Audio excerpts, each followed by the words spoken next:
Okay, we are on the clock. Welcome back, everybody. Welcome to another week of digital illustration. I can repost what I'd like to cover today. It's not a ton, but at the same time, it's some pretty fresh information. This is going to be brand new to some of you. So I want to take things very, very slow and make sure that hopefully everyone absorbs the information as much as possible. I put in midterm grades, I think on Saturday or Sunday. Most people in here are doing really, really well. It's a lot of A's, a few B's. It's a really good group. So I don't have anything really bad to say. Just stay on top of your milestones, everyone. I think you'll do quite well. We are in the back end now, which means a couple things. We've got 3 projects left. The one that I'm about to introduce today, we have a sequential art project, which is kind of our final. And then you have your personal project that you need to be working on. And then you have your Behance page, which I opened up as early as week 1. Some of you might already be done with it. I don't know. It's only worth, I don't want to say only, it's worth 50 points. So it's not like a summative project. If you follow the directions, and we can talk about this in a few weeks, it's really kind of a drag and drop. But I will say, in looking at some people's Behance pages, there's definitely a wide range in what's good and what's great. I've seen a couple where it's like, wow, that's like way better than what I've got. So there is a pretty high bar to hurdle if you choose to. But as far as just getting the points go, it's really not that difficult because the work's already done. It's not like you got to do a brand new project for it. It's just something from this class, and then you put it into a nice skin, you put a nice hero image, dress it up and make it look real pretty. That's about it. But that can you can really kind of swing for the fences on something like that if you want to. More on that in the weeks to come. But I guess what I'm trying to say is we're getting closer to the end. And with that means fewer exercises. In fact, the next 3 weeks will kind of be the end of your exercises. We've got some After Effects exercises, and these are just to kind of familiarize yourself with a brand new tool, which, like I said before, some of you are going to know, some of you won't. So I'm going to start with the assumption that nobody's used this tool before. That way we kind of level the playing field. And for those of you that are kind of old studies at this, traditionally speaking, there's like 1 or 2 students that maybe started off as an animation major or just likes tinkering around with it, or, for whatever reason has some experience with it. For those of you, I apologize. We're probably going to move a little painfully slow. So, just take it as an easy couple of weeks. For the rest of you that are brand new to it, pay attention, follow along. We'll have some in-class demos. We'll have some out-of-class exercises. We'll have a few little homework projects. But after 3 weeks, guys, we're done with the exercises. And then it's just projects. After 3 weeks, our format is going to change a little bit. We're going to start doing individual meets for the sequential art project. And the reason for that is everyone's is going to be different. Nobody's is going to be the same. So I don't want to just say, all right, guys, today we're going to learn about layer masks. Some of you might not be using that technique for what you're doing. Some of you might not be using whatever technique for whatever we're doing. So what we'll do is we'll have a Google form. You guys will sign up for 10 students, probably like 20, 25-minute slots. I'll take a survey and figure out if you guys want to do Tuesday, Thursday, or if everybody wants to do like a 10-minute Tuesday and a 10-minute on Thursday. I'm not a huge fan of that, but it's your class. You guys tell me what you think would work best. I just feel like it would be better if we worked longer one-on-one as opposed to meeting more often and not getting to talk that much. But we'll see. Point is, we won't be meeting as an entire group every week the way that we have been these last 8 or 9 weeks. It'll be much more individual. We will do group critiques. You guys will be running the critiques. As a class, I will be sitting back and just kind of facilitating. So the last half of the class is going to look a little bit different than the first half of the class. But we do have to get through this material as a class, and then we'll kind of switch gears. I just wanted to put that on your radar that that's kind of coming down the pipeline. But you should be excited to know that not much more exercises. That's exciting. I hope, fingers crossed, I hope that you guys have learned quite a bit about Photoshop, that you feel more comfortable than you did 9 weeks ago. That if I was to say, how do you put a layer mask on something? Why do you put a layer mask on something? How do you alter a layer mask? Most of you would be able to answer boom, boom, boom. Uh, that'd be great. Well, I guess this is as good of any place to start. Let's introduce Project 4. Let's talk about it a little bit. Let's clear up any haziness that we have. We'll talk about what your homework is for Thursday, and then we'll dive right into After Effects.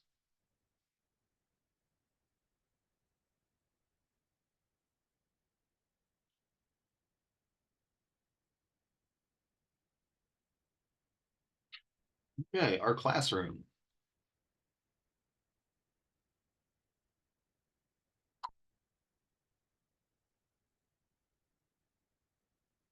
Project 4.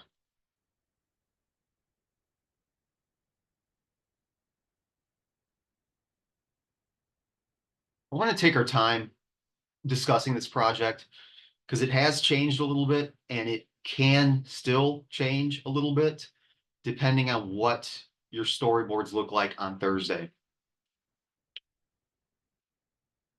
What?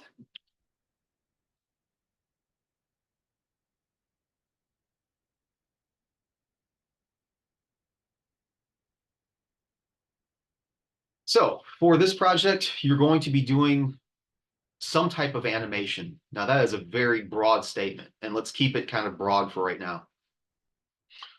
You have 3 weeks, just like everything else. It's worth 100 points. You are going to create an animation using either Photoshop or After Effects with a duration of 10 to 60 seconds. There's wiggle room on all of this. I'm not even going to talk about the minimum of 5 keyframes. That's just boilerplate stuff. Some stuff that we're going to talk about these next 3 weeks. And guys, I'll let you guys read through this on your own. All right, let's just leave it at that. I'm not being vague to be cagey. This is, in addition to your student run project, the one that you choose, this is one of the projects that everyone's is probably going to look different.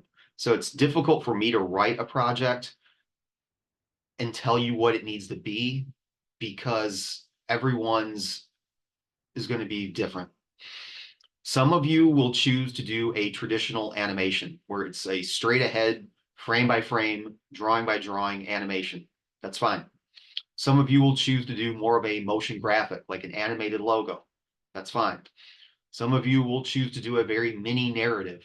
That's fine. Some of you might choose to do a very expansive GIF. That's fine.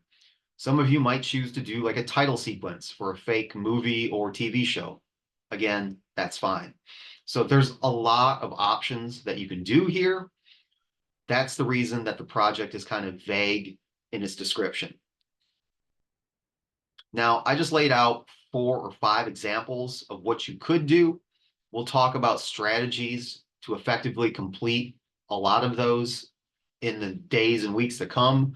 But we're going to start off with just kind of the basics, the proteins of what animation is inside of After Effects. And I'm really going to be demonstrating After Effects pretty heavily because that was something that Gotham wanted touched on in this class. The first year that I ran this online, we just did GIFs, and they weren't that good. I knew that students could do better, and I felt like if they had extra resources, they could have challenged themselves and made them better. So that's why I'm really kind of talking more about After Effects than I am about Photoshop. I will show you guys how to put together GIFs. They're not difficult. In fact, they're pretty easy. And I'm not saying that's a bad thing. If you want to do a GIF, you absolutely can do a GIF. But if you want to make yourself marketable, After Effects is where it's at. So that's the project. You got 3 weeks to get it done. On Thursday, your storyboards are due. And if we go into project 4, here's your storyboard template. It's 6 frames. What you're going to do is you are going to, in the chat pod, there's a BME that stands for beginning, middle, and end. Your storyboards need to show the beginning of what we're looking at, the middle of what we're looking at, and the end of what we're looking at. Need to wrap it up in increments of 6. Some of you will be able to tie it all together in 6 panels. Some of you will need to do 12 panels. I wouldn't go past 18 panels. If you're drawing more than 18 panels, there's a good chance that that idea is just too big. It probably won't be able to get done in 3 weeks. If you think you need more than 18 panels to do your animation, message me, email me, let me know. We'll talk about it. Generally speaking, I see people bite off more than they can chew instead of the other way where they pick something too easy. You know, it's usually, I've got this really, really grand idea and it's a cool idea. And I hope one day that you do that idea, but with 3 weeks, it's just not feasible. Keep in mind, folks, my background is in animation. I've done years and years of animation. I know I've got a pretty good idea of what it takes to do blank. So if you pitch me an idea and it's like this, just this vast sweeping epic, you know, you're gonna do a cartoon of the book Dune.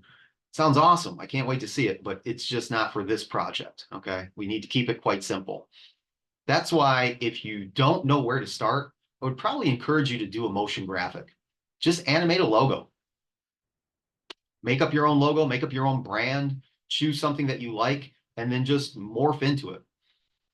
Your homework for Thursday is going to be a simple motion graphic, and it will just talk about shape tools inside of Illustrator and some of the effects that you can apply to leverage that tool to make some really cool looking stuff that's not that complicated. If you want to lean on your knowledge of Illustrator and you want to bring in Illustrator, when I first started animating, it was all Photoshop. Like Photoshop was the animation program. Since then, man, more and more motion artists are using Illustrator, probably more so than Photoshop, for the exact same reason that you would use Illustrator for print. It's because it's scalable. You can do some really cool stuff with Illustrator assets in After Effects, but you do have to be careful how you set it up. If you set up your Illustrator comp wrong, it just won't work. So I can kind of show you a few things as far as setting up things go that will streamline it and will make it a lot easier. And I guess I could say the same for Photoshop too. How you prep these files is going to be really important for how After Effects receives them. But this is going to be your homework for Thursday. So what I need you to do between now and Thursday, 6 o'clock, is come up with an idea, something that you want to do. Download this template and then sketch into it what you foresee the audience seeing. Now, you're not going to be able to do everything. So you're just kind of taking the keyframes, you know, the highlights. This is going to happen. Then eventually this is going to happen. It's going to get us to here. It's going to get us to here. That's all we're going to see. The secret sauce to storyboard design is show me, don't tell me. Meaning the best storyboards are the ones where I just put it up in front of the client and I don't say anything because the drawings do all the talking for me. If you can show someone your storyboards and they can look at it and be like, oh, I get it. Yeah, we're doing this. We're going here. We're getting in a car. We're going to the moon. And we end with a Pepsi Cola going around it. Great. I get it. It's a great pitch. That's great. That's fantastic. If, on the other hand, you hold up your storyboards and people are like, what is this now? And you're like, well, okay, so what this is it's a picture of the Wolfman, and I couldn't really draw it very well, but use your imagination. It's like a real spooky scene, and then then the Wolfman turns into a lizard, and I couldn't really draw water, but this is water. They're going over. That's terrible. That's not a storyboard. That is a failure of storyboard art. So show me, don't tell me. Show people that have never seen it before, gauge their reaction. If they can follow along from segment to segment, they're like, yeah, I see where you're going with it. Chances are you did just fine. So we're going to need a little bit more than stick figures here probably, but we don't need full blown, color compositions unless that's important. So that's going to be due on Thursday, and that's what we'll probably do. That's probably what we're going to do right away. It'll probably be the first thing that we do on Thursday, switch things up a little bit, because after I see your storyboards, it'll give me a better idea of what you're going to plan on doing. I can give you feedback and just say like, I don't know, or yeah, it's a great idea. And then we can kind of start to take some of those ideas and incorporate it into Thursday's demo of After Effects. Is everyone, let's get my chat pod back out. Is everyone clear on that? Does anybody have any questions about that process? We can talk more about it in a little while, but I just, while it's fresh in my head, does anybody need more clarification on that? Does anybody need clarification on anything?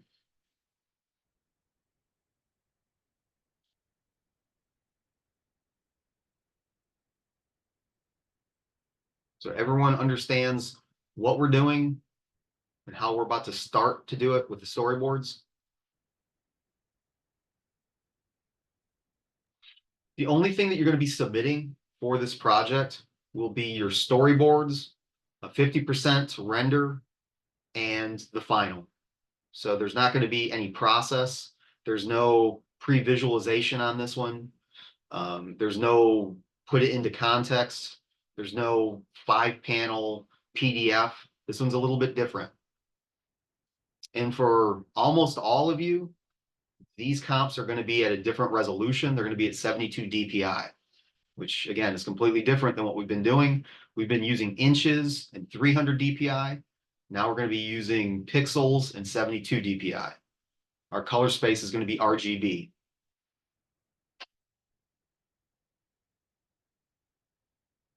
Okay.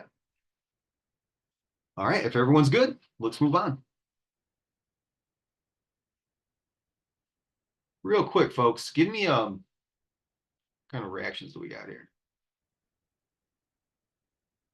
Just type either a Y for yes or an N for no, and no embarrassment, no shame here. I'm curious to know kind of what I'm dealing with.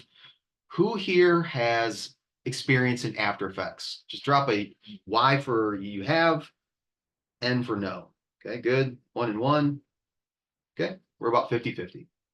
That's great. That's usually where it stands. And then even the yeses, if you're like, oh crap, I don't have any experience, and I see like 3 or 4 yeses, those people are not masters. So, you know, maybe they've had a class. Maybe there's 1 or 2 people that are pretty good at it. That sometimes happens. But if you put in no, that's wonderful. That you're in the right class. All right, we're going to start from scratch right now. So let's do it. So Adobe After Effects. It's a great program. The way it was explained to me is think of Photoshop for video. It's kind of what it is. So what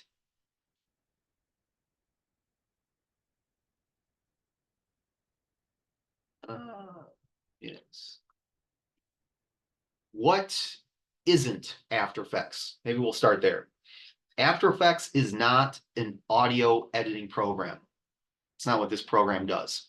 Could you potentially do some of that? I guess, but boy, that's like hammering in a nail with a screwdriver. I mean, you could do it, but there's a better tool for it. It is not a video editing program. Again, could you do it? I guess you wouldn't want to. Can you draw in this program? Yeah, you can, but anybody that's ever tried is going to know exactly what I'm talking about. It's not a good program for that either. So that's what it's not. Well, what does it do then? Well, it takes pre-existing things, it can put effects on those things, and then it can put those things into motion. So it really is a motion graphic program. There's 2 ways of thinking about After Effects. You can either think about it as a motion graphic program, and we've got a lot of really good examples of motion graphics, or you can think about it as a VFX program. So you could take video and you could add lighting effects, or you could add, I did a goofy video during COVID where my daughter shot out ice bolts out of her hands. You know, you can make eyes glow. You can make people fight with lightsabers, like all those cool visual effects stuff. That's what After Effects can do. So usually people go one of 2 routes. They'll either go the motion graphic route where, you know, cool shapes blend into one another and like weave in and out, whatever. Or they go the VFX route where they take video and then enhance it in some way. And it does that really, really well, to the point where this is one of those programs that if you are really good at it, you could make a kind of a low budget movie and it wouldn't look that bad. There are, I hesitate to say Hollywood movies, that might be a bit of an overstatement, but there are movies you have seen that have used After Effects, no doubt about it. One of my most successful graduates at the Art Institute, he went on to do title sequences for the first Doctor Strange and I think the second Guardians movie, and he used After Effects in Cinema 4D, which is a plugin of After Effects. Now, don't get me wrong, Dan Tiffany was not the only guy working on those title sequences. It was him and an army of other people, but he was a part of it. He's got the IMDb credit, and he used After Effects. I mean, that's what it is. So what I'm trying to say is this is an incredibly powerful piece of software, just like Photoshop and Illustrator, but you can do a lot with this if you get good at it.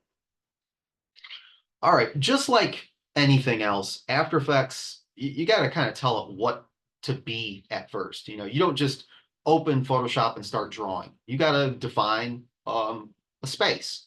What's the resolution? What's the color space? What's the size? In what dimensions are we measuring it? Is it points? Is it picas? Is it pixels? Et cetera, et cetera.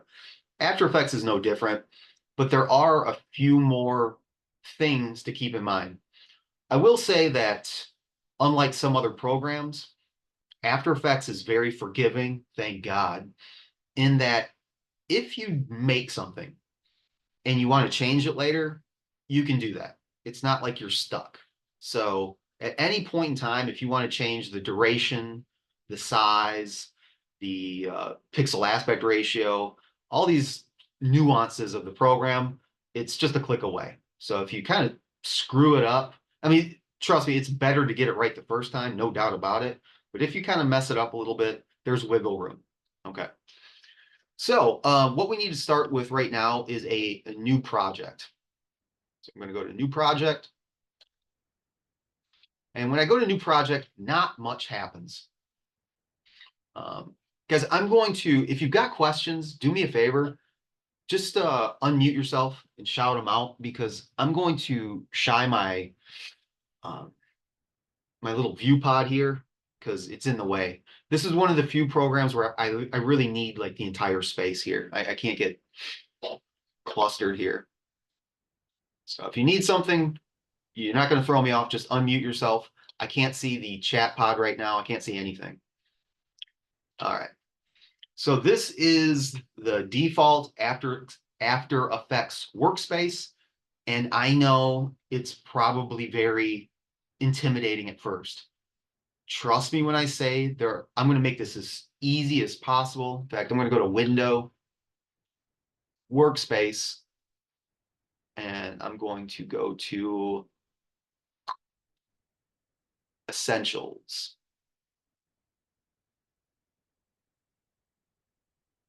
Actually, no, I don't want that. Window, Workspace. I'll go to Default. Perfect. All right. So if you want to follow along with me, going to Window, Workspace, Default, yours should look kind of similar to this. If it's a little bit different, don't worry about it. And if you're daunted because you're like, I don't recognize a lot of this stuff, I'm going to make this extremely easy, guys. We're really only going to be dealing with 3 palettes this semester. Are there other palettes? You bet. Want to see what they are? You've got libraries, learn, info, media browser, motion sketch, paint, smoother, blah, blah, blah, blah, blah. Don't worry about that stuff. We're only going to touch on a few of these things. So when you create a new project, really not much happens. You can't draw anything. You can't animate anything because you have to take one more step. Yes, you have a new project.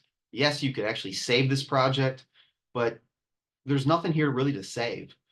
nothing's going to happen until you create a new composition. So when you open After Effects for the very first time, it's kind of a two-step process. You need a project, and then you need a composition. When you create a new composition, this is kind of where the gears start to turn. So a couple different ways to do it. You can click right in here into New Comp, or you can go to Composition, New Comp, or you should be able to Control N right here, New Comp. There's probably 5, 6 other ways to do it, but those are the big ones. Either way, any way that you want to, you're going to go to New Comp. And guys, if you want to just watch, you don't need to follow along right now. I'll do this every class. We'll hammer it home, and you'll have homework exercises that will reinforce these techniques as well. So if you want to just kind of sit back and watch for a little while and ask questions, probably not a terrible way of going about it. But if you're working on a dual monitor and you want to like follow along, we're going to go to New Composition. And when we click on this, we get hit with our comp settings. This is what I was saying earlier. This is where you'll want to plug in what it is.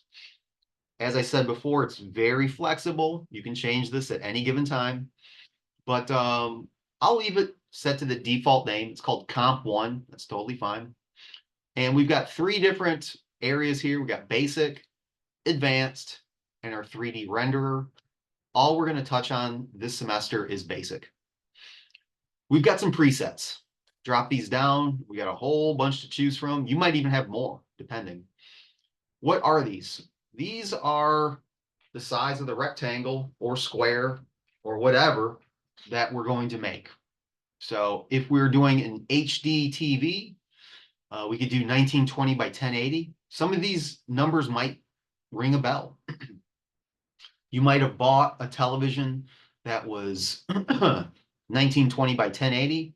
What that's referring to is the number of pixels wide and the pixels tall. The bigger these numbers, the more detail they have. So high definition will have 1920 by 1080. Ultra high definition has 3840 by 2160. We've got some social media, which would be more of a portrait style. Got some HDV 1280 by 720, some DVC Pro 960 by 720. We've got some 2K, some 4K, and probably a bunch of other flavors that, again, we really won't get into.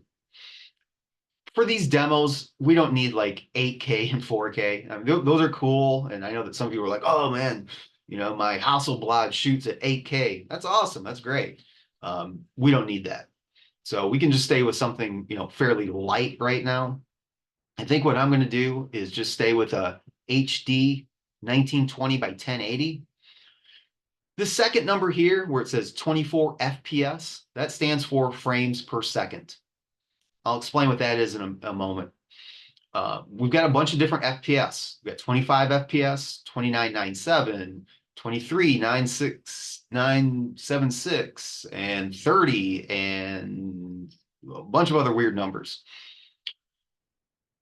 To make things easy, it's good to stay with a progressive frame rate, and that would be an even number. So when you see stuff like 2997, shy away from those. That's an interlaced frame rate. We don't want that. So probably everything that I'm going to do, with the exception of here and there, is going to be something like this. A 1920 by 1080 with 24 FPS frames per second. To reiterate that, you can see the width here is 1920 by 1080. PAR, P-A-R, pixel aspect ratio, is set to square. I don't want to go down the rabbit hole on this. Just leave it to set to square. Again, you can adjust the FPS right here if you wanted to and say, you know what, I don't think I want 24. I want 8 frames per second, or I want 60 frames per second. I'm going to leave it set to 24. The resolution by default is set to full. We can change that on the fly anytime that we need to. Start time code and duration. Start time code is 0, 0, 0, 0, 0, 0, 0. Okay, that's fine. The duration is 0. The duration is 0, 0, 0, 0, 5, 0, 0. And then the background color set to black. Let's talk about duration for a moment. This is going to be one thing that will confuse you at first, but hopefully by the end of 3 weeks, it'll make sense. If I was to say, all right, everybody, what is the duration right now? Almost everybody would say 5 minutes. You'd say, okay, so there's like what, 0 days, 0 hours, 5 minutes, 0 seconds. That's what I would have guessed too, but you would be wrong. This actually is set to 5 seconds. This first value here, the first 2 zeros along the right-hand side, we're reading kind of backwards now. We're reading right to left. That first value all the way on the right, those are your frames. Keep in mind, you've got 24 frames for every 1 second. That's what your FPS is telling you. So as soon as you hit frame 24, there is no frame 24, really. As soon as you hit frame 24, it goes to 1 second. So the second value here means that we've got 5 seconds plugged in. So 0 frames, 5 seconds, 0 hours. It's not days. I don't really know what that is. Or I'm sorry, minutes and hours. Ugh, confused myself. So that will throw a few people off at first, but you'll catch yourself pretty early on. I don't think that that's going to be a big deal, but just keep in mind that that first value is indeed frames. I'm going to go ahead and choose OK. All right. We're going to talk about 3 panels. I'm going to show a video real quick. Next class, we'll talk briefly, and then next week, we'll talk more extensively about kind of the history of animation, because it's really fascinating if you don't know anything about it.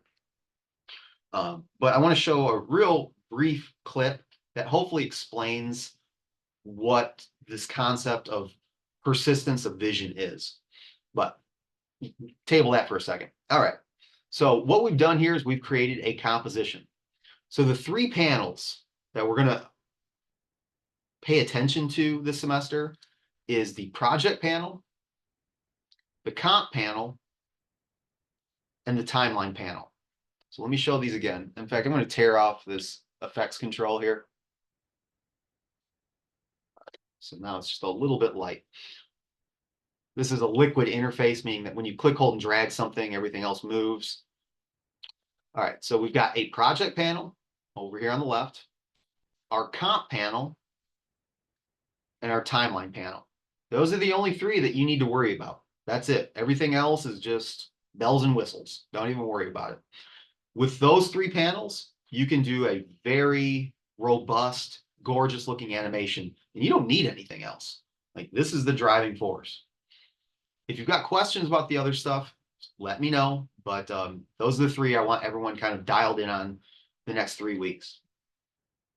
What's the project panel? I explain this like a library. A library is only as good as the books that it has in its library. So right now, I've got a library, but I don't have any books in it. Well, I guess technically I've got 1 book. I've got the composition that I just created. Fortunately, this composition, this book has no pages. There's nothing in it. There's no words in it. So it's just basically an empty book. So 1 book in my library with nothing in the book, not much else. The composition is the stage. This is like we all buy a ticket for a play. We sit down. We're in front of the stage. That's what this is. That's where all of our assets, it's where all of our actors will dance across this, and they'll grow and they'll spin and turn colors and do whatever they're going to do. The timeline is where we as the director say, all right, circle at this time, be off screen, and at this time, be on screen. And star, at this point, grow. And then at this point, stop growing. And square, rotate. And at this time, stop rotating. That's what this is. So these are the 3 that we're going to be working with. Simple as that. Now, what I want to do is I want to add some books to my library. And those books are going to turn into actors that will go onto the stage. And once they're on the stage, then I will start to direct them, be here and do this at a certain time. And then that's really animation in a nutshell. I realize that I made it sound incredibly simple. So let's take a step back for a second and let's watch something.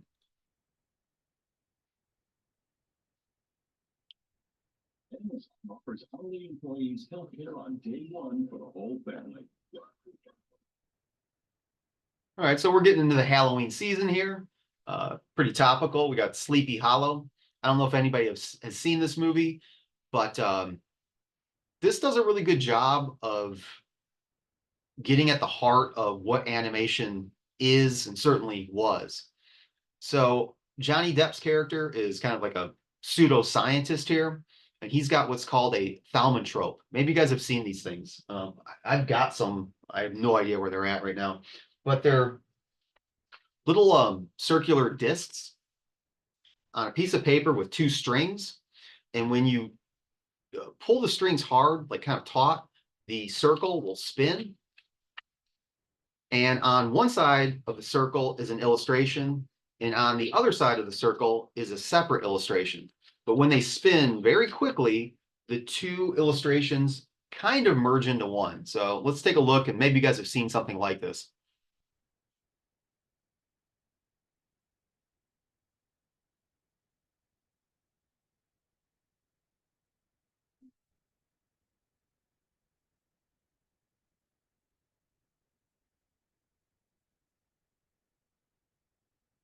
So there's an empty cage on one side of the cardboard, and on the other side, there's an image of a bird.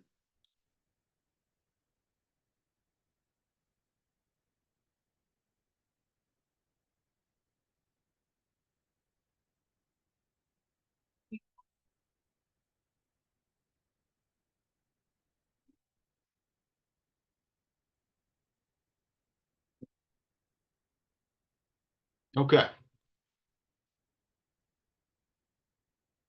So let's let that kind of kick things off here.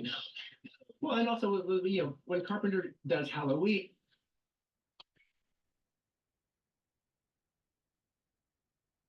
I'm going to stop sharing for a second. That illusion, maybe you guys have seen something. Maybe you guys have built those in like grade school. I don't know. Maybe you've seen the movie. Maybe you've seen a documentary on the history of animation. Does anybody know why that phenomenon works? Does anybody know why when you watch a cartoon it works? Anybody know what that term is? It's okay if you don't. I'm just curious to know if anybody's heard of that term. Like, why does, or let's put it like this. You guys ever been around a campfire? Someone sticks a branch into the campfire and they take the branch, it's got like a smoldering, burning ember on it, and they start doing this, and it looks like it makes like an orange circle, right? You guys ever seen that? Anybody know why that occurs? I don't know the name of it, but it's because our eyes can only see at a certain speed and it's going faster than what our eyes can see. That's 100% right. Yep, that's exactly right. That term is called persistence of vision. Now, you're not going to be quizzed on that, and that might be the last time you ever hear that in your entire life. I don't know. But that's what that phenomenon is. When you watch a cartoon, my kid was watching Hotel Transylvania today. When Dracula punches the mummy, why don't I just see this, then this, then this, then this, then this? Because that's really what it is. I mean, make no mistake, there's not like a little miniature Dracula really punching a mummy and they just filmed it. Like that's a cartoon, just like the bird in the cage, and just like the, cigarette getting twirled out in the wind or whatever it is. Our eyes, I don't want to say are lazy, but it can only keep up with so much information so fast. Maybe you guys have heard the term refresh rate on like a television or a monitor. Every blank, this thing refreshes. There's like a new bit of information that's going by. In fact, what's going on right now, if I go really fast, there it is, right? That's blurry. But it's not like my hand has turned into like squiggly soup or something. And any given stop, it's here, or it's here, or it's here. What's going on though is I'm moving faster than that camera can refresh. So you get this kind of like blurry, smeary look. That's persistence of vision. So our eyes can only keep up with X amount of data, and we'll call it a second. For every second, we can only perceive so much information. What people figured out, engineers, scientists, magicians, call them whatever you want, is that if you move faster than what our eyes can perceive, it appears to be fluid. One of the sweet spots that we've kind of settled on is 24 frames in any given second. If something is moving at 24 frames a second, it appears to be fluid motion. So let's go back to Walt Disney, Mickey Mouse. Mickey Mouse is going to I don't know, do whatever Mickey Mouse. He's going to take off his hat, right? So that's too bad. I had a little hat down here for a little while. He's going to take off his hat, right? So drawing 1, drawing 24. We have 22 drawings in between. And when we play drawing 1, 2, 3, 4, 5, 6, 7, all the way to 24, and we play it back at 24 frames per second, 24 FPS, it looks like that drawing takes off his hat, because our eyes don't see drawing 17. Our eyes don't see drawing 8. We just see that fast. You guys ever made a flip book? You know, taking a little, I don't know, Post-it notes or something, and you draw a little person like running or diving off a diving board, and you flip by it real fast, right? It looks like that little person is running because our eyes can't keep up with that much information at once. It appears to be fluid. It's no different than film. When you film something, true, someone is really running across a parking lot, but it's being captured in individual pieces of celluloid. 1, 2, 3, 4, 5, 6. You play that back and you get 24 of those a second, and it looks like real motion of someone really running along a parking lot or whatever they're doing. The more frames that you have, the more fluid and smooth it becomes. So take something like South Park. It's probably running on like 8 frames a second. And what you wind up with is like this real herky jerky, animation. Works great for that particular thing. Would that work great for Moana? Probably not. But could you potentially add something like that to add like a stylistic element? You could. If you guys have seen Into the Spider-Verse, the new-ish Spider-Man animated movie, one of the cool things that they played around with was different frame rates for different characters.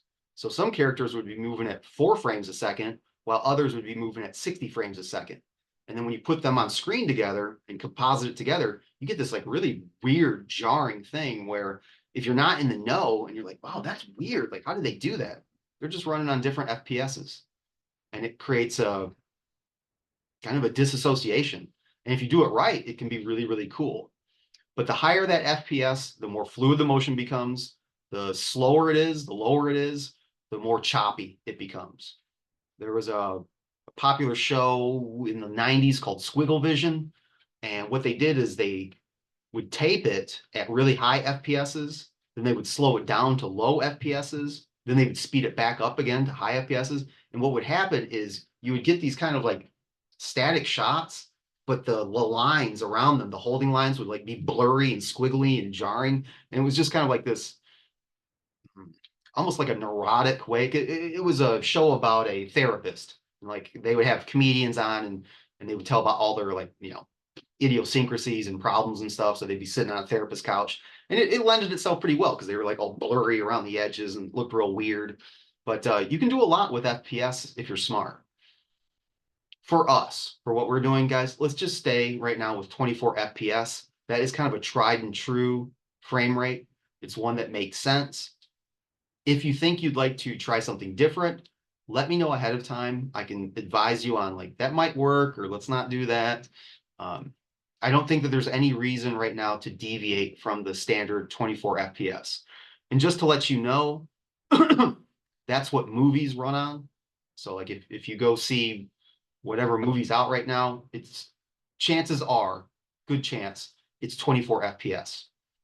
Some stuff like, Christopher Nolan likes to shoot on 60 FPS. So it's like a higher frame rate. So there's like even a more almost like getting close to unnaturally human motion where it's like it's incredibly smooth. Have you guys maybe seen those TVs? These came out about less than 10 years ago, where you could tell right away the picture looked weird. I remember going into, I think it was like a Sears or something, and they were playing a Walking Dead. And I looked at it, I was like, what is going on there? That it looked good, but it was almost uncanny, where it's like, I can't figure out what's going on there. Like that picture looks weird. Um, like not even maybe not even good weird. And what it was is the refresh rate was incredibly high, and they were showing some footage that was shot on really high frame rate, and it was almost like having superpowers. And like they talk about Captain America being able to, like, he's a super soldier and he can see even faster than other people, like he perceives things faster.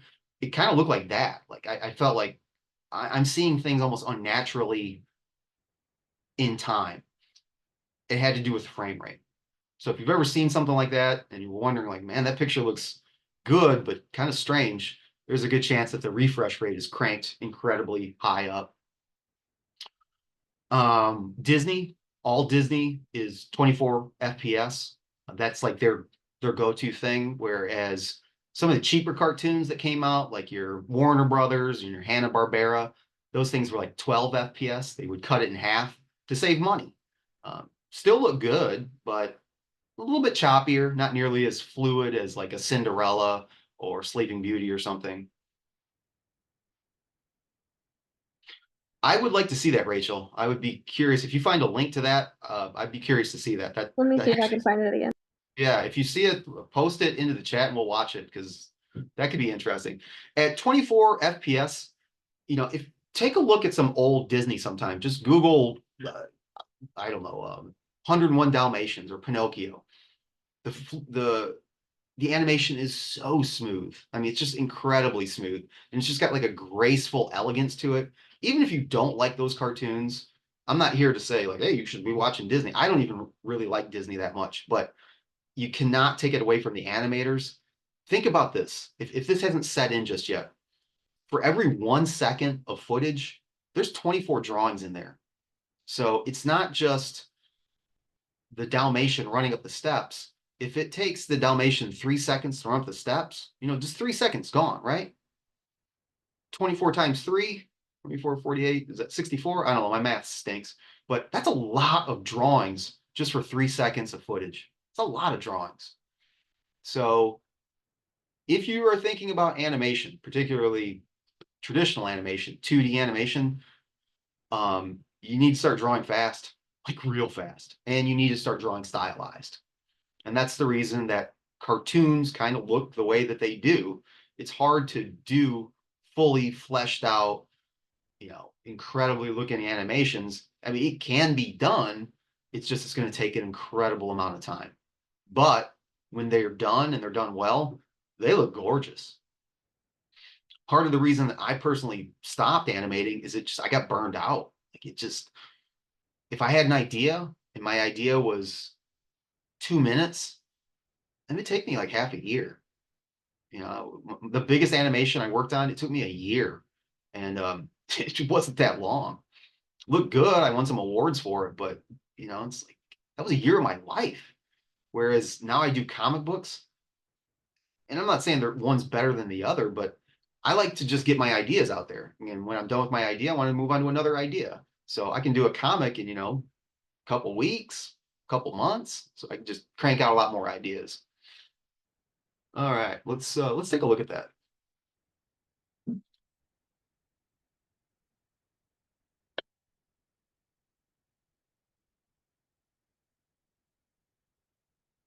You guys can see it on my screen, or Rachel is nice enough to plug it into the chat if you want to watch it on your own.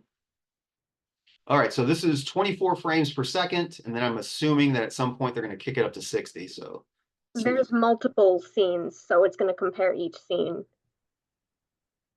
say again. There's multiple of each scene, so like this is the Maybe that first was the scene, audio and then tone. it'll show at 60, and then it'll go to another scene. All right, hold on. Let me back up. Rachel was talking. Let me drop the volume down on this. All right, I Rachel, can't one hear more time, please. I'm sorry, I go ahead. can't hear the volume at all. Yeah, I turned the volume of the YouTube clip off. I just wanted to hear you.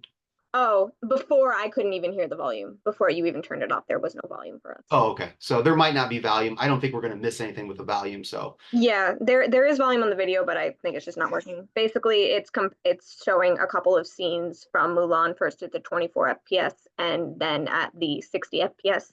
I'm not okay. sure how much Zoom will capture it. All right. Well, Because yeah, no doubt. Yeah, because I mean, because there's this term called generation loss, meaning that whoever did this originally has the actual file that was 24 and 60, but we're seeing this through YouTube, which is compressed. And not only are we seeing it through YouTube, but you guys and myself, we're seeing it via Zoom, which is another compression. So it might not be nearly as powerful as it would have been had we seen the original, but I still want to see it. So here we go. So this is 24 FPS. Looks good. Looks real good. And here's 6. Oh yeah, I mean that looks so weird. But equally as good, it's just it almost looks it looks like water. You know, like you're not seeing. It's really hard to explain. Guys, if you haven't seen this, check it out. You'll know right away. So okay, this scene in particular, there's some type of particle system, and there's like little bits of fire, little like bits of embers and stuff. When this goes to 60, I bet that stuff just smears into like watercolors. But let's see.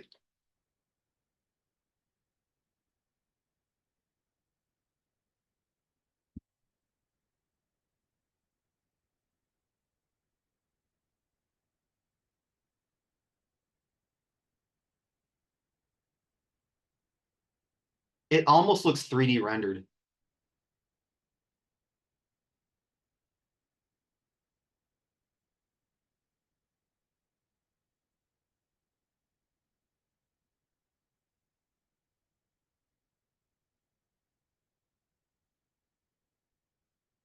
Yeah, that's pretty wild. That's a cool experiment. I like that. highly recommend watching the YouTube video not on Zoom because I do not see the difference nearly as much as I do just on my own. Sure. Yeah, I don't doubt that whatsoever. So yeah, guys, if that's something that you're interested in, Yeah, I was going to say I really don't see any difference. click on the link. You will. Yeah. Yeah. We'll take a break in a few minutes, and then if you guys want to check it out, just scrub through it. Yeah, trust me, there is a difference. And then what would have been cool is if they did it at like 8 frames, then 12 frames, then 24, then 60, and then 120, just so you could see like a side-by-side comparison. Because it would be shocking if you've never seen what the difference in some of those frame rates are. All right, I'm going to create an asset for my After Effects comp, and then I'll show you how to keyframe, because keyframing is really the backbone of animation. So let me share my screen. We'll do this real quick. I'll bring it into After Effects. I'll show you how to import something. We'll take a 5-minute break. We'll come back here. We'll try to wrap up for the night.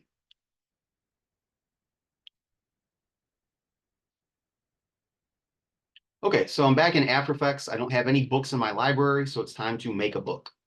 So now After Effects does have a few in-house asset creators. Like I could make a shape right from After Effects, but most of you are going to be bringing things in from Photoshop and Illustrator. So I want to start with this.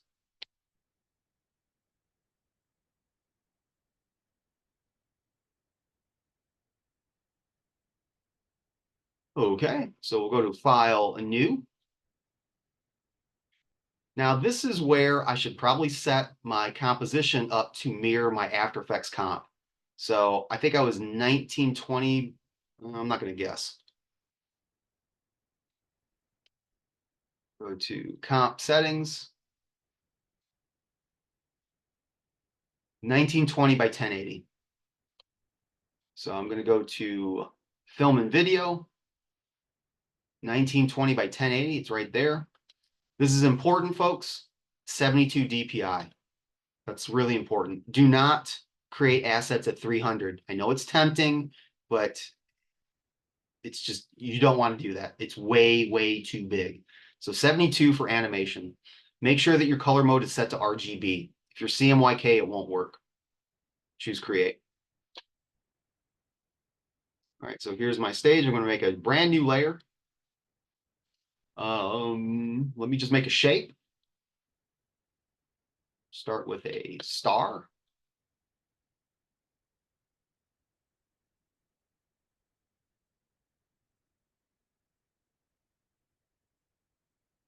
And I don't really want those edges rounded quite that much.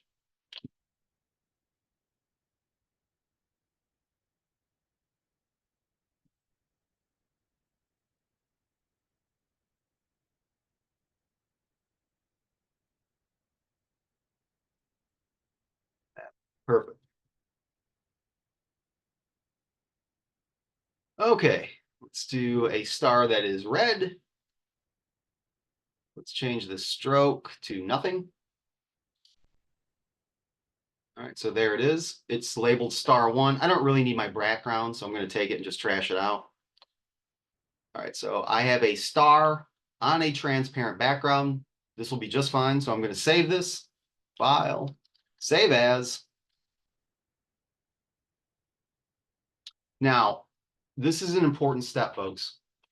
This is what's called hierarchy. And I don't mean hierarchy in terms of layout. You know, hierarchy and layout means most important to least important. Things that are big and at the top in a different font stand out more than things that are smaller and more bland, like your copy and things like that. When I talk about hierarchy here, what I'm talking about is directory hierarchy. It's really important. And for those of you that have done any video editing or web design, you'll know what I'm talking about here. Everything needs to go into one local folder. Because what can happen is you can create something like this star, for instance. I can bring it into After Effects. I can animate it. It looks really good. Save everything, close everything. If that star isn't recognized in the same place when I open it back up, I'll lose that asset. It's not like Photoshop, where if I pull a JPEG in here and it's a layer, it'll be there always. It doesn't work that way. These are linked assets. So what I want to do is I want to create a folder somewhere, and I'll put it on my desktop. I'll just create a new folder, and I'll call this folder MoGraph. And this is where everything is going to go. In fact, if you want my advice, what I would do is inside of this folder, I would have a folder and call it AE for After Effects. That's where my After Effects work goes. I'll have a new folder for PSDs. That's where my Photoshop work goes. I'll have one for my Illustrator files for that. I'll have one for any type of sound effects. So I've got something for wave. I'll have something for footage in case I have any type of video. And I might have another one for stills. I've got just like photographs that I'm using. I might have other folders for other stuff too. But this one folder will have everything, all of the assets, all the books that are eventually going to be in my library in this one folder. So that way, when I make adjustments to something, it sees everything. So I'll jump back into Photoshop, File, Save As. It's going to be on my computer. Look for my desktop. It's called MoGraph. It's a PSD. I'll call it star and save. I'm done with this. Go back to After Effects. Now it's a good idea to save my After Effects file because it hasn't been saved yet. So File, Save As, my desktop, MoGraph. It's going to go in my After Effects folder. It's called Untitled. That's fine for right now. If I wanted to name it, I could, but Untitled is fine. Save. All right, now everything is routed. It has correct directory. It has correct hierarchy. So if I make adjustments to things, it understands where everything is at. And everything is neatly nestled in this folder. As opposed to having that star in my downloads and my After Effects file on my desktop and my Illustrator file in the cloud and this in my pictures and this, and that's messy. Don't do that.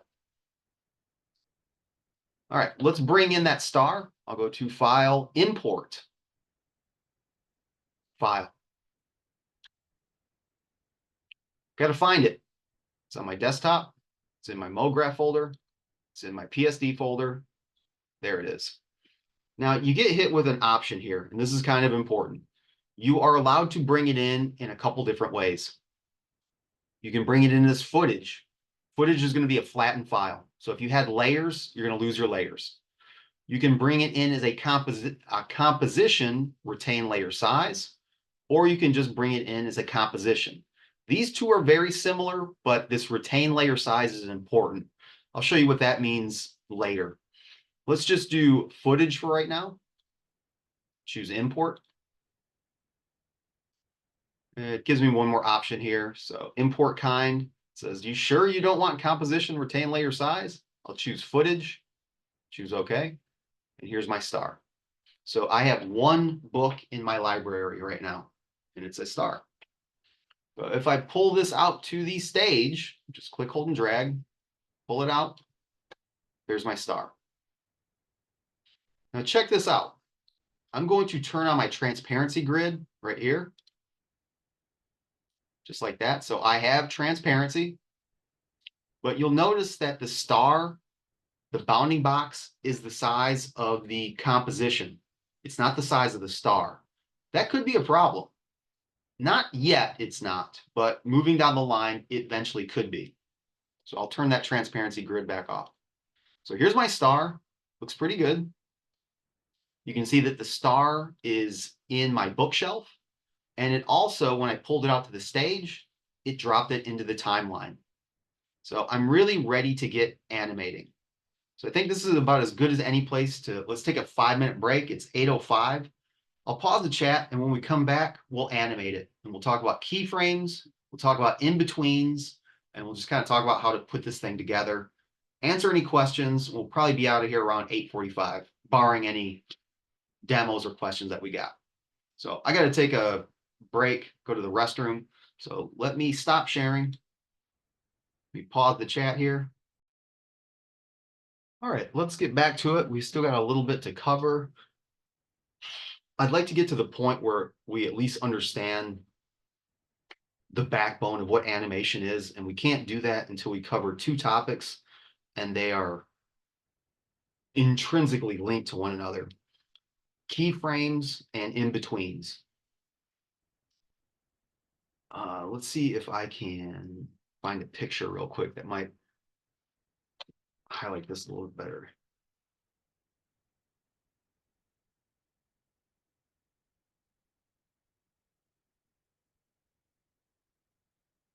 Perfect.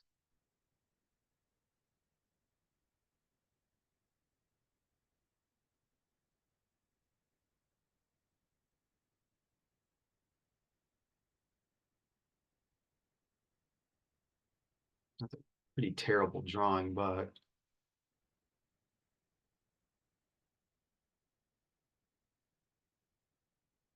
yeah, we're gonna go with it. It'll be just fine.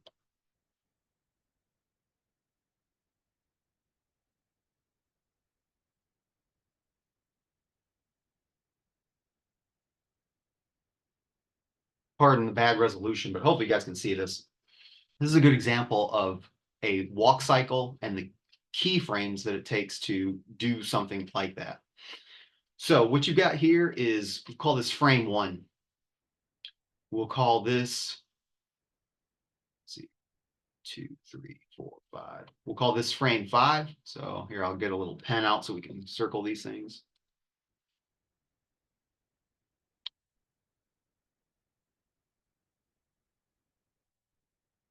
All right, so we got frame 1 over here. We've got frame 5 over here. This is what's called the passing position. So this is frame 3. What animators do is there'll be a lead animator. This is the person that gets paid the most in the project. It's probably like one of the better illustrators out there. and they will go in there and they will keyframe the character's major poses. So the way that I usually tell the demo is think about, you know, a character throwing a punch. They start here, they end here, right? So they go in there and they will render frame 1 and frame 5. Then they'll give those 2 frames to like a junior animator or like a lower ranking animator, and they will go in there and they will fill in the in-betweens. And the way that this would work back in the day is it would be on like vellum or celluloid, where they would take frame 1 and they would put frame 3 on top of it and then kind of look for what's in between those shapes. And they would literally, on a new piece of vellum, draw in between that to get your frame 2.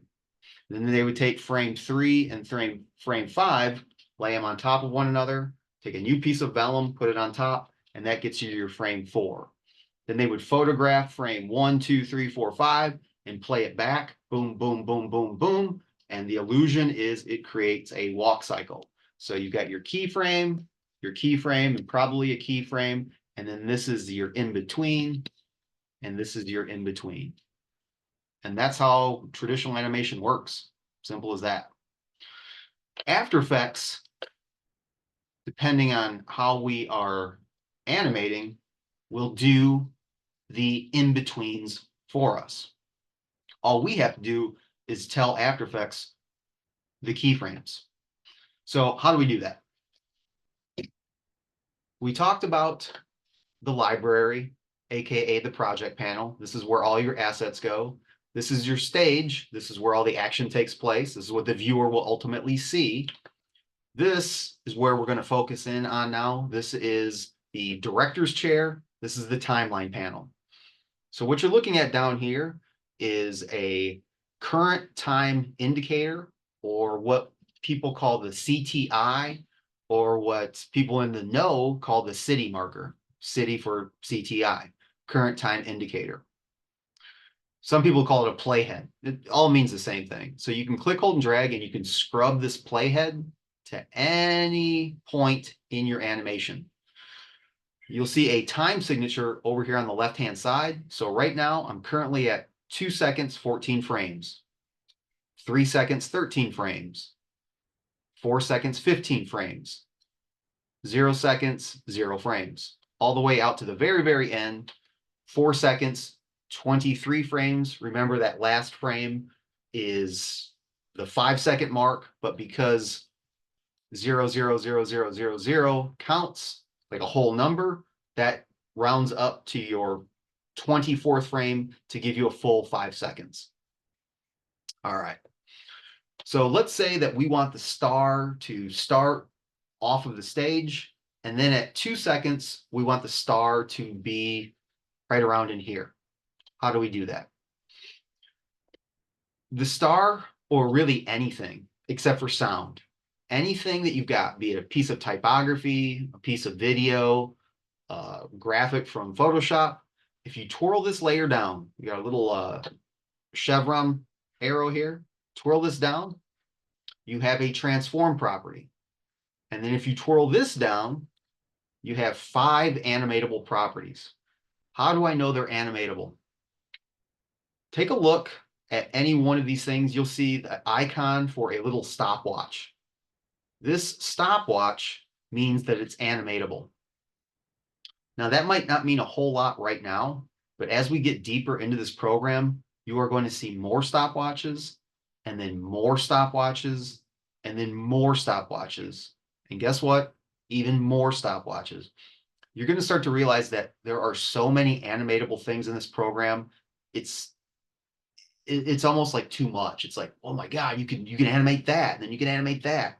Like, there are so many animatable things. But don't get confused right now. Know that just these 5 properties, just these 5, you can create a really nice, slick looking animation. So what do we got? We have anchor point, position, scale, rotation, and opacity.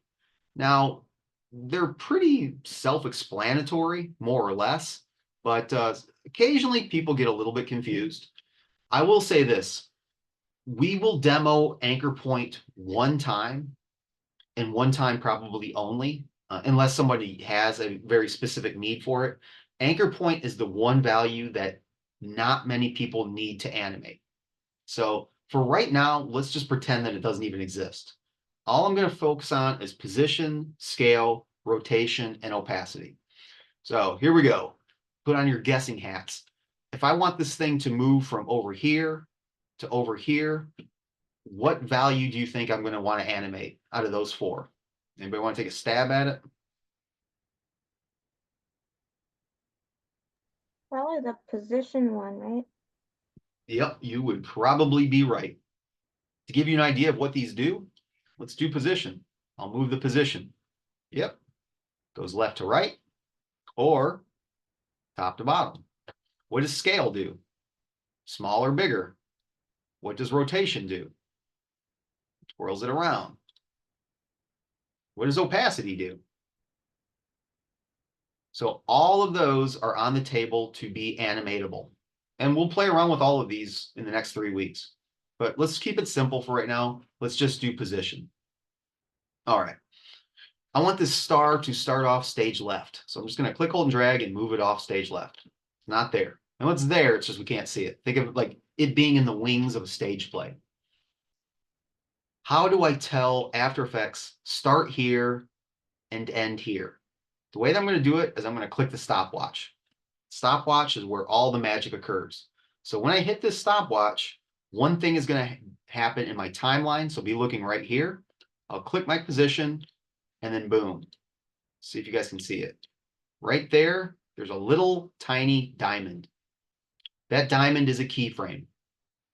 That diamond is that walk cycle. You know, the lead animator just drew a frame of where this thing is. Now we need the animator to tell it where to end. So what I'm going to do is I'm going to scrub the timeline to about 2 seconds. And then I'm just going to move the star over to where it needs to be. All right, let's do a RAM preview by hitting 0 on the keypad, and let's see if it worked.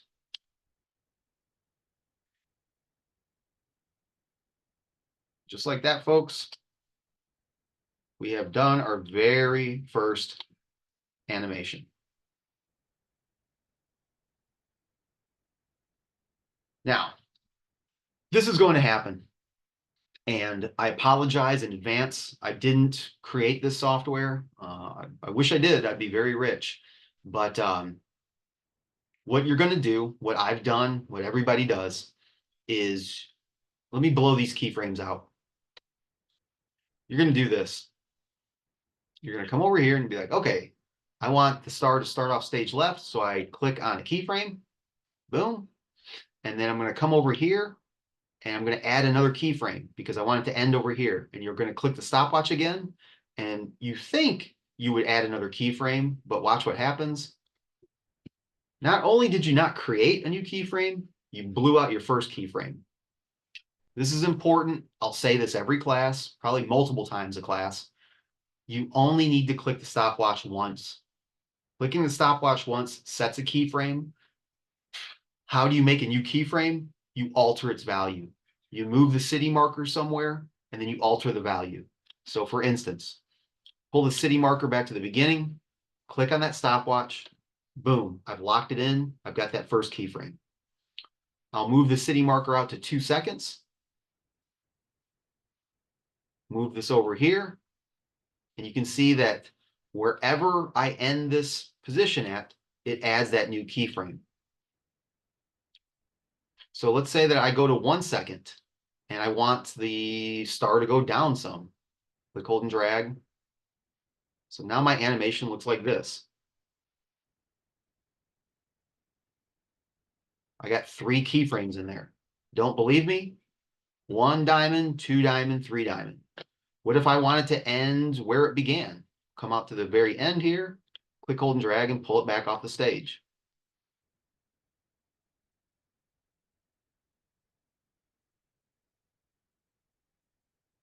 Now, that might seem extremely foundational, very basic to some people, but to other people, that's hard to kind of wrap your head around a little bit.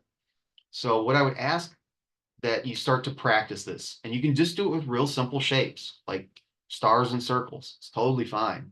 In fact, you can make pretty cool animations just off of simple little shapes, just with position, scale, rotation, and opacity. There's a lot you can do with these things. When I first started teaching After Effects, I bought a total training back when they had DVDs. And the assets on the DVDs were really just a lot of Illustrator files. And these things came out really good, really good. So I used them for many years. So you don't need like really complicated drawings or awesome pieces of footage or stuff like that. You can do cool stuff with like pretty simple shapes. All right, let's try something different. Let me blow out these keyframes. I'm just going to rubber band select these two right here. Actually, let me grab this one, just hit delete, grab this one and hit delete. All right, so again, at 0, I'm over here, and at 2 seconds, I'm over here.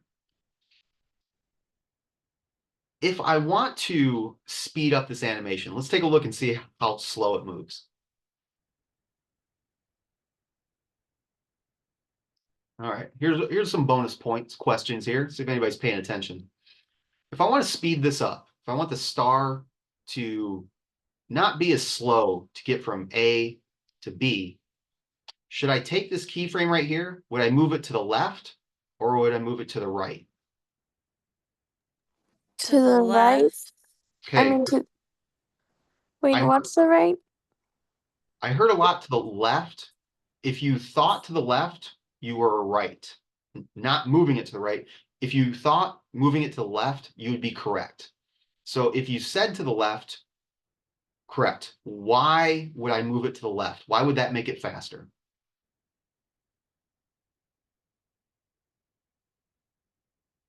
You're right. I am going to move it to the left and it will get faster, but can someone explain to people that maybe are still struggling with this concept, why is moving it to the left going to make it faster? Less The X. seconds in between. Correct. Guys, keep in mind, all right, so the city marker is on this keyframe. Right now, this keyframe is -600 by 579 pixels, meaning that it's -600 this way, 579 this way. At 2 seconds, it's 1136 pixels by 579. So it's traveled however many pixels that is to here, and the up and down is kind of irrelevant right now. If I move it to the left, it still needs to get to this space. It still needs to get to 1136. It just has less time to do it. A and B don't move. It still has to get from here to here. It just doesn't have 2 seconds to do it. Now it's only got 1 second to do it. So let's see if it's faster. Now let's give it half that time to do it. Still going to the same spot, just not as much time to get there. A and B haven't changed. The only difference is spatially how long, or not spatially, sorry, that's the wrong word. Temporally, how long it took to get there. Spatially is still the same. It's got to get from here to here. It just doesn't have as much time to do it. So what's it got to do? It's got to hustle. It's got to get there quicker. Or I could go the other way with it. Say, you know what? Let's take a long time to get there. We have 4 seconds to get there. And we'll see it kind of lollygag and slowly come to its final resting place. Again, it's still going to, what did I say, 1136, but now it's got twice as much time to get there. The way that After Effects can show you this is if I click on the position. I don't know how well you guys can see this. Let me zoom in a bit. You see these little dots? This is what's known as the motion line. And this motion line will show you kind of these tiny little dots. Think of these as the in-betweens. The more in-betweens that you have, the more drawings that the in-between artist has to do, the slower it's going to take. So if I go even further with this, I don't know how much further I can go because I'm kind of like at the end here. Grab that position again, and pull this out even more. There's more and more dots. Whereas if I pull this together, take a look.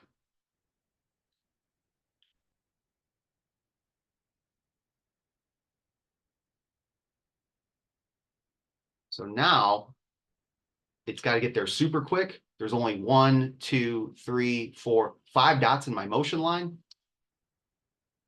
Very quick. Not as many in-betweens to get from point A to point B. So that's what those little dots are telling you. It's a nice little visual indicator. And the more that you get comfortable with this program, the less you will rely on that. But I always find a little comfort in looking at it and just being able to quickly say, oh, wow, that's going to go really slow because there's a ton of dots in between there. If I space this out, take a look. More dots, a lot more dots, a lot more dots. It's going to go a lot slower because those dots count for, you guessed it, in-betweens. Much more in-betweens between the keyframes.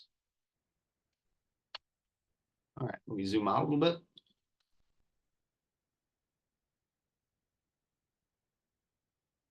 Let's animate all these properties just so we can see what they look like in action. So we already saw our position. We know what position does. Left to right, or go top to bottom. And you can have more, like if I go right here, like I said, I can pull it down, come over here, pull it up.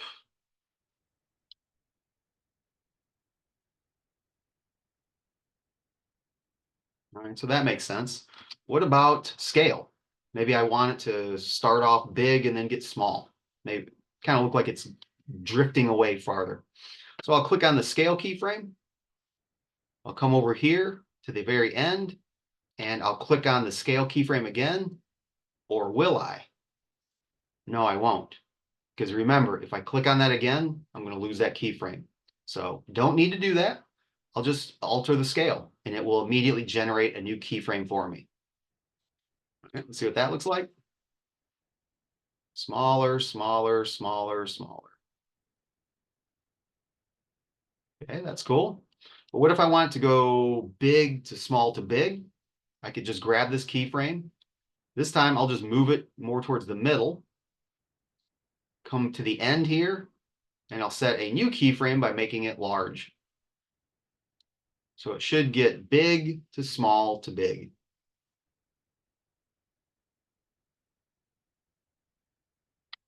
All right, so we've animated position. We've animated scale. Let's give it a couple spins while it does this. So we'll click on rotation. There's our keyframe. Come over to the very end and let's give it 2 full spins, 2 full revolutions. How many degrees are in a circle? Who's good at geometry here? That's 360. Good. So if I want it to spin twice, what do I got to plug in? 720. Okay. What if I want it to spin 8 times? I can't do that fast math.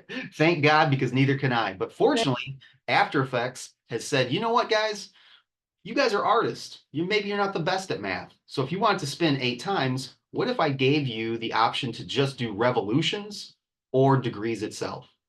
So this first value on the right-hand side is for degrees. So if you just needed to spin half, 180, you can plug that in. But if you want to spin, say, 8 full times, that's what this value is right here. These are full revolutions. So I'm just going to plug in 2. So it should spin 2 whole times. So yeah, 360, 720 should be what it is. So let's see.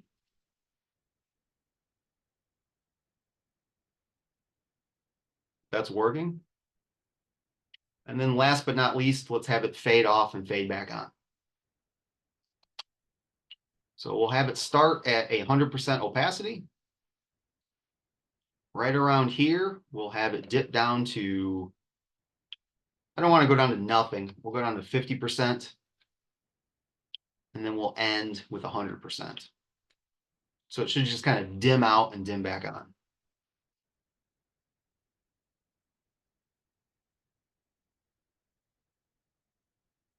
And just like that, folks, we have created a very crude, but a very functional motion graphic. And that's what some of you will do for this project. Some of you will do hand drawing, where you draw something out, be it a narrative or a scene or a situation. Some of you will animate more of a logo. Some of you will do like title sequences. Some of you will animate type. It's going to be up to you, and your storyboards are going to kind of dictate what that is. But that's really what I wanted to get through today. I realize it's a lot because it's kind of a new thing for some of you. So I don't want to throw in everything in the kitchen sink. That's kind of a good starting jumping off point. All right. Questions about anything? Let's hear it. We got a few minutes left. Let's wrap up with a good Q&A so people aren't confused about what's going on Thursday. So homework is just the storyboard. You got it. Cool. You got it. Yep. Do you have an idea? And it's okay if the answer is no. You got a couple days to figure it out, but do you have an idea of what you might want to do? I have an idea. I'm trying to keep it simple. Yep. So I don't, but I might be too simple because I don't know if it'll reach 10 seconds. What do you just walk us through? It's my logo, and then like my text logo of my streamer name, and then it pops up, moves to the side, and then my mascot will pop up and give a little peace sign. I like it. Okay. Yeah. What's your mascot? She's a little meerkat that I've been drawing for a couple of years.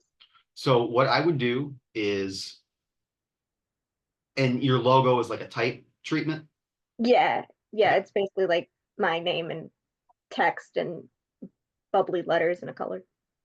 If I were you, I would probably hand draw everything out so it has a really nice organic poppiness to it. And then you would rather do that than just draw a couple of my character and then like stretch it out in After Effects? You could do it either way. You could absolutely do it either way. Your character will definitely need to be drawn multiple times. Yeah. Yep. And that alone could be the animation. But it would be cool to see what you do with type, considering that your character is going to be hand drawn several times. I think it would make sense for the type to match the aesthetic of the character. But you could animate the type in After Effects. I just think that it's kind of like when 2D animation is mixed with 3D animation. That can look really cool sometimes. Sometimes it can look really off-putting because they just don't mix very well. So I would say right out of the gate, I would plan on drawing everything. Okay. I'm not sure how to draw the text yet, but we'll see. Yeah, I guess, you know what? Before I say that, let me take that back. I'd like to see what your type treatment looks like. Okay. If the type treatment lends itself to being animated in After Effects, so be it. But if some people's type treatment is kind of like a hand-done marker, brush pen type look, and if that's the case, I think I'd rather see you draw it. Yeah, it's not as much that, but we'll talk about it on Thursday, actually. Yeah, sounds good. So on your storyboards, draw your character, like just do it from the beginning to the end, and then insert an image of your actual type logo. Let's see what that looks like, and then I can get a better idea of like how to animate that. Yeah. Okay. Yeah. So Liv, this is a little character, and you want to do like a little walk cycle or something like that? Yeah, something of the sort. Yeah. It's cute. I like it a lot. What did you use to put this together? Is this Procreate or is this a GIF? I used this, it was just on Clip Studio Paint because they have a little animation software built into it. Yep. So if you want to use Photoshop, you can do this exact same thing and we can kick out a GIF, not a problem.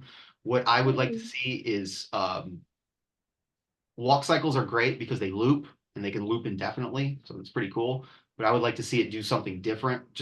And the only reason for that is I see a lot of walk cycles. So give us something different, Yeah, like of course. jumping jack or, doing a magic trick or something else, just because it's great. But you've already got one, so let's Yeah. switch it up a little bit. I'd love to see how you do that in like Photoshop because I've never seen that before. Sure. Yeah. Well, let's do that on Thursday. Let's go right Okay. into GIFs. Um, guys, GIFs are easy. Here, let me share my screen real quick. We did animated GIFs 3 weeks ago.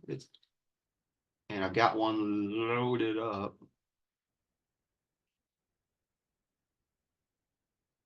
Now, there's not a ton of animation to this, but let's see, timeline.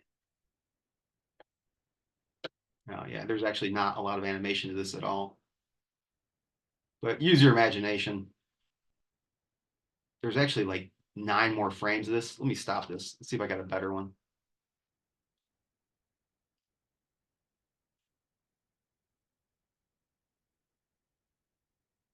Um,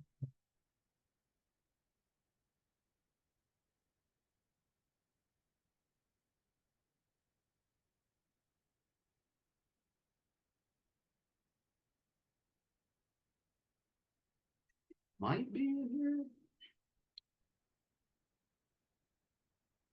I do want to show you guys how to put these together. These are called cinegraphs. I don't think we'll have time on Thursday for this, but this is when you take footage and you chop it up in Photoshop.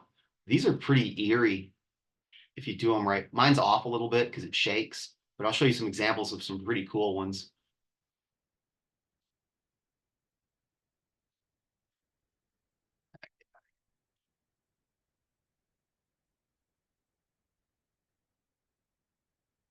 So everything should stay still except for her blinking.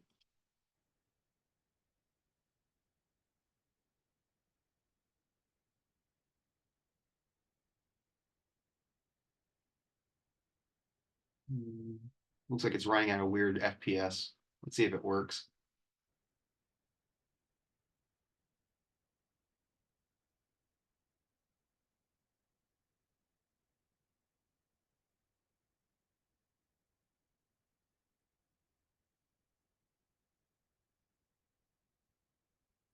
Let's render this thing out. 264, select folder, downloads fine, render.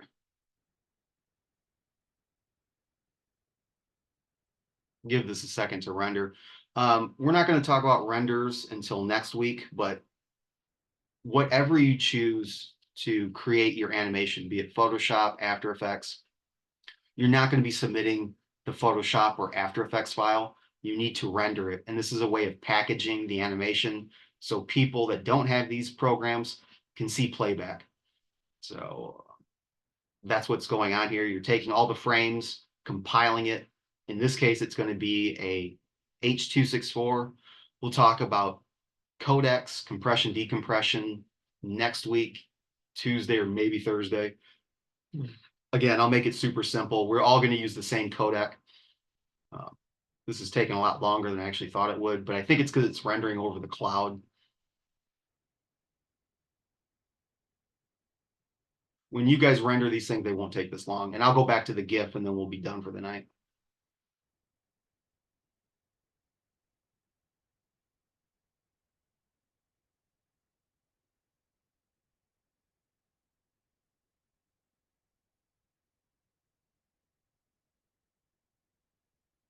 In fact, I want to make some notes. So we'll do animated GIFs. We'll talk about cinegraphs.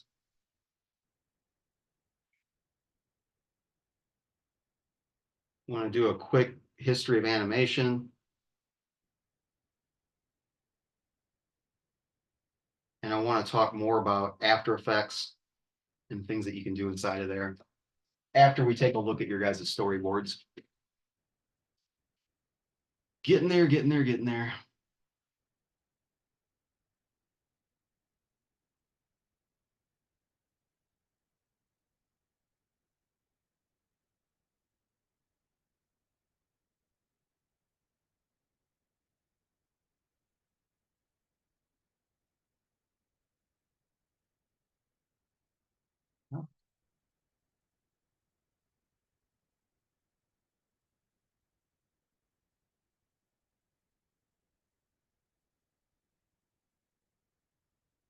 Huzzah.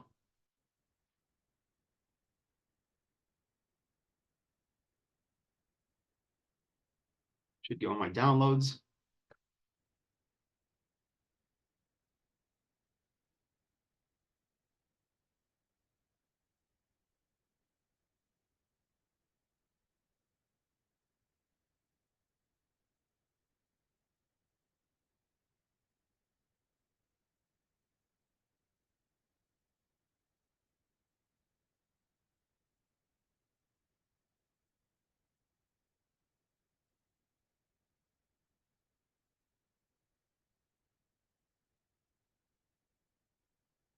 You know what? I think it's got a broken link. Absolutely nothing happened. It's just one still image. So what was supposed to happen is she was supposed to blink, but everything else stays completely still. I'll fix it and show you guys what that looks like. So I apologize. I knew as soon as I saw that broken link, something weird was going to happen. But that, again, that's part of the reason why it's important that you keep a good hierarchy.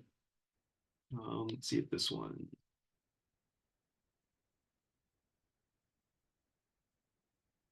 Yeah, this one will work a little bit better. Now, there's not a lot of motion here. It's just kind of oscillating between images. But that's all a GIF is, folks. All you do is just create a frame, draw a new image, create a frame, draw a new image, create a frame, draw a new image, and then you play it. So it's really, really simple. I've got some better ones than this too. This is more of a test of how to create 8-bit art without having to use the pencil tool. So got a lot to go through, some pretty fun stuff. Generally speaking, a lot of students like animation. It's something that you don't always get to work with. So have fun with it. Anybody else want to breeze an idea before we call it for the night? I'll take attendance really quick.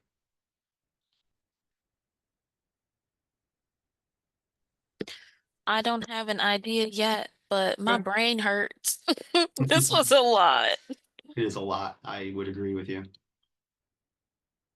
I would agree with that. So, let's see. Looks like everybody's here. Yeah, I have an idea, but What you I got? don't know. It might be complicated, but um, so I want to do like a video game company logo, like Okay. so. I don't know why I got like an image of like a ball, like nicely like rendered, and it's got like a grid texture to it. But you Uh-huh. see it falling down, and I don't know. Maybe this was already done before. I don't know, but you see it like falling down into like a puddle of water, and it just kind of like bounces a little bit and then it zooms in on the ball and Uh-huh. then you see like the type like fade in next to it. So it's like a ball next to like the logo. No, I think that sounds pretty cool. Yeah, Okay. that would be like all hand drawn, you think? Yeah, Yeah. No, I think that sounds cool. yeah, I would call the middle school girls. They hate like the musical, like like the dance, like the sing. Why don't you keep it simple and just keep it to like one girl that's dancing? Like the four girls, five I girls, would, five why would, girls. let's just start with one girl, and if you can Girls, do one girl and you've still got time, then you can add another 18. girl. Yeah, because I don't want you to try something so big that you don't do it. I'd rather just see one girl that dances well instead of 5 that maybe don't, it's not that good. How about 3 girls? You can try it. Yeah. I mean, yeah, you can try it. Yeah, You'll know after you do one if you have time to do the others. yes. Mm-hmm. Yeah, no, dancing is great. I did a little dance number with like 2 skeletons doing a ballroom dance. And I found footage. It's what's called rotoscoping. Some of you might be familiar with that, where you take footage and you trace over it.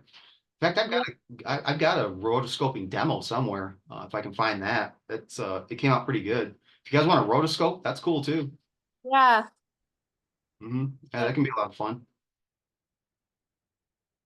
Anybody else want to breeze an idea?